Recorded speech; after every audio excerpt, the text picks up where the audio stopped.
Break के बाद आप सबका एक बार फिर से इस्तकबाल करते हैं सलाम आज में। शामली में सदियों पुरानी एक नदी हुआ करती थी। इस नदी के नाम से ही इस इलाके को पहचाना जाता था, लेकिन अफसोस की बात यह है कि अब इस नदी का नामो निशान तक मिट चुका है। लेकिन अब इस नदी को दोबारा से चालू करने की मुहिम शुरू हो चुकी है। इस मुहिम की शुरुआत environmental scientist professor Umar Saif ने की है। यूपी के शामली में आज से 181 साल पहले 180 किलोमीटर लंबी कट्ठा नदी हुआ करती थी। ये नदी यमुना को आपस में जोड़ने का काम करती थी, तो इस वजह से इसे कट्ठा नदी के नाम से जाना जाता था। अंग्रेजी हुकूमत आने के बाद इस नदी को बंद कर दिया गया था।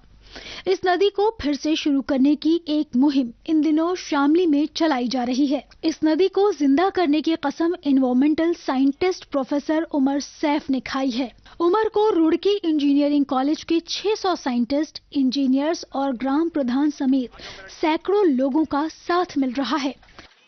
लोग यूं कहें कि भाई बूंद बूंद से सागर बने। मेरा कहना यूं है कि भाई जब बूंद बूंद से सागर बन सके तो लोटे लोटे से नदी क्यों नहीं भर सकती। यह कट्ठा नदी 1830 में अंग्रेजों ने नहर बनाने के लिए मार दी थी। 100 किलोमीटर लंबी नदी है। यह करोड़ों अरबों खरबों जीव इसमें 10 लाख साल से रह रहे थे।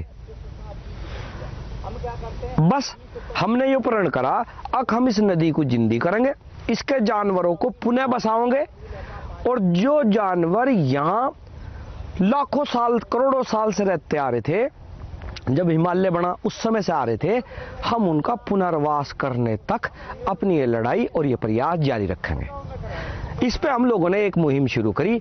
हमने कहा भाई जब बूंद बूंद से सागर बन जा तो लोटे लोटे से नदी क्यों नहीं बन जाएगी। 180 किलोमीटर लंबी ये नदी शिवालिक की पहाड़ियों से शुरू होकर जनपद शामली के करीना की यमुना नदी से जुड़ रही है। नदी के बंद होने के बाद इसकी जमीन अब महज 100 किलोमीटर रह गई, जबकि बाकी जमीन पर पूरी तरह से कानूनी कब्जा हो चुका है। इतना ही नहीं, नदी की बची कुची 100 किलोमीटर की जमीन पर भी किसानों और इरिगेशन डिपार्टमेंट की मिलीभगत से फसल उगाई जा रही है।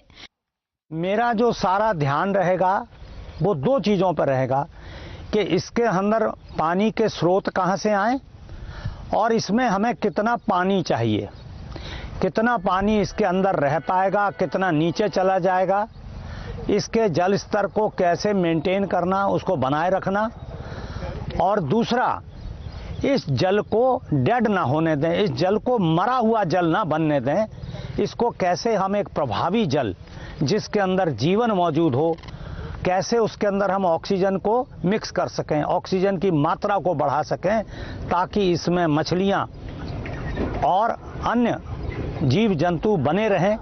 क्योंकि अगर वो हैं तो तब तक वो जल आपके पीने लायक है या उपयोग लायक है।